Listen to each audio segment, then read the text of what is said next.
18 anyos na kakagraduate lang ng senior high school. Nalunod sa dagat sa San Fabian, Pangasinan. Nakatutok Kim Bandarlipe.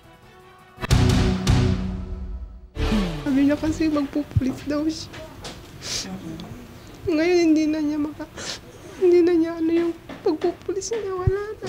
Hindi na kailanman matutupad ang pangarap ng 18 anyos na si Arnold Hugo matapos malunod sa dagat na sakop ng San Fabian, Pangasinan.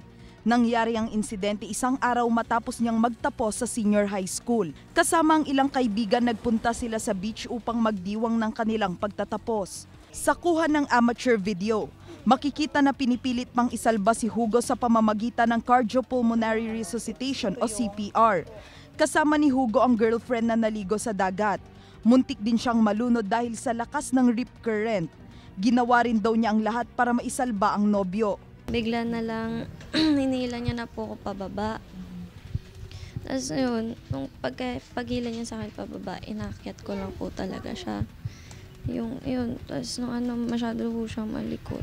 Pero ginagawa ko naman po lahat para iangat siya. Tapos nung pinulikat na po ako, hindi ko po pinansin.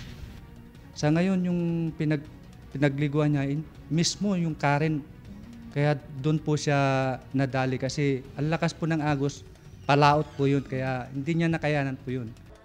Hindi matanggap ng kaanak ang bigla ang pagkamatay ng biktima. Siyempre masakit na wala kaming nagawa para sa kanya. Sakit-sakit para sa amin. Tinatayang umaabot sa 5,000 katao ang pumupunta sa San Fabian Beach kada araw.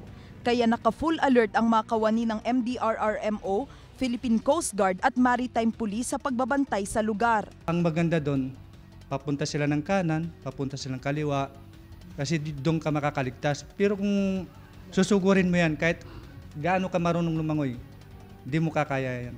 Kasama si Jing Dakanay, ako si Kim Bandarlipe, naghahatid ng Balitang Amyanan.